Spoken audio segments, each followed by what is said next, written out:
नमस्कार दोस्तों, मैं रविंद्र त्रिपाठी आप सबका अपने YouTube channel cinema with Ravindra Tripathi पर स्वागत करता हूं।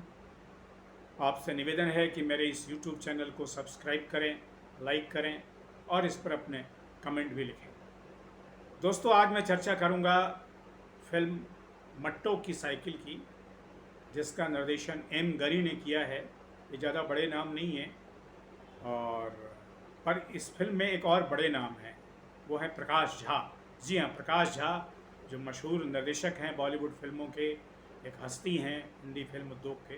उन्होंने इसमें अभिनय किया है और अभिनय भी ऐसा कि वो इसके मुख्य चरित्र हैं, मतलब लीडिंग रोल उन्हीं का है।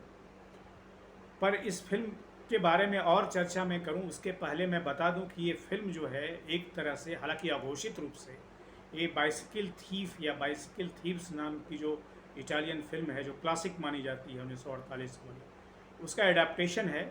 उसी से प्रेरित है, जो भी कह लीजिए, पर एडाप्टेशन जैसा ही लगता है, हालांकि घोषणा नहीं की गई है।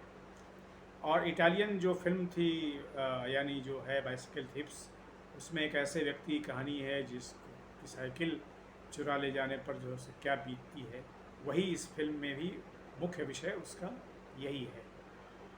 तो इसमें प्रकाश झा, जैसा मैंने कहा, कि मुख्य किरदार हैं और कहानी लिखी गई है मथुरा के इर्द गिर्द की। ब्रजभाषा है इसमें, और ब्रजभाषा के अलावा और कुछ स्थानीय बोलियों का भी पुट है, लेकिन मुख्य रूप से ब्रजभाषा ही है। और जो मट्टो है एक बहुत गरीब मजदूर है। वो उसके पास ज़मीन भी नहीं है, किसी प्रकार उसके जीवन की गाड़ी चल रही है, खर्चा चल रहा है, और वो साइकिल से मजदूरी करने जाता है जहाँ जहाँ मकान बनते हैं या कुछ और कंस्ट्रक्शन वर्क हो रहे होते हैं।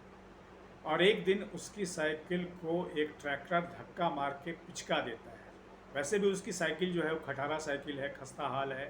कभी उसका पेडल नहीं चलता है, कभी वो उसका मिडगार्ड काम नहीं करता है, कभी उसके पहिए खराब हो जाते हैं, लेकिन किसी प्रकार मट्टो साइकिल चलाता है।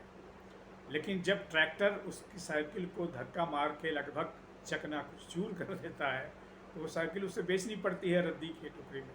फिर उसके बाद संघर्ष है जीवन का, क्या करे, अब जीवन कैसे चले।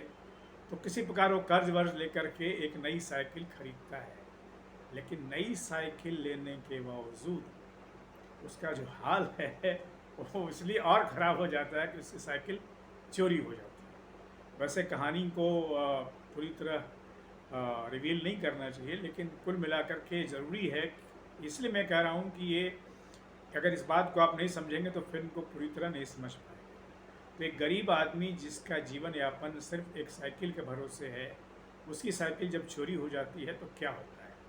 तो वैसे ही ये फिल्म है। वैसे ये बाइसिकल थीव्स जैसी क्लासिकल फिल्म तो नहीं है, और लेकिन इसकी जो सबसे बड़ी बात है और बल्कि मुख्य बात वही है कि इसमें प्रकाश झा बतौर अभिनेता बिल्कुल ऑथेंटिक लगे हैं। एक विश्वसनीयता है उनके चरित्र में, जिस तरह की मजदूर की भूमिका उन्होंने निभाई है, उनके चेहरे के जो भाव हैं, उनका जो चेहरा है, गेटअप है, उनके जो जेस्चर्स हैं, जिस तरह से चलते हैं वो, जिस तरह से एक मजदूर के पैरों में बिवाई फटी रहती है, लगभग वैसा ही है। और एक गांव का जीवन है। तो अगर प्रकाश झा को एक बतौर अभिनेता आप देखना चाहते हैं तो आपको ये फिल्म देखनी चाहिए। मैं इसको कोई मार्क्स नहीं दूंगा, या 5 में से कितने स्टार से वो नहीं दूंगा, क्योंकि ये फिल्म उसके लिए बनी ही नहीं है। ये फिल्म बनी है दरअसल ये दिखाने के लिए कि जो गरीबों की हालत हिंदुस्तान में अभी भी जो है कितनी खस्ता है। क्योंकि अंत में एक गाना बजता है इसमें, सारे जहाँ से अच्छा हिंदुस्तान हमारा, उसका वो गाने के बल्कि धुन बजते हैं, वो गाना भी नहीं बजता है। और जहाँ मट्टो की साइकिल जो गुम हो गई है, उसके मिलने के चांसेस नहीं हैं, लगभग नहीं, उसी समय ये गाने के धुन बजते हैं। तो अगर आपको प्रकाश झा के अभिनय को देखना है, जो कि देखना चाहिए, he is a wonderful as a actor, he है also prove himself very wonderful actor. तो ये फिल्म आपको देखनी चाहिए। बस इतना कहने के साथ ही थैंक यू वेरी मच।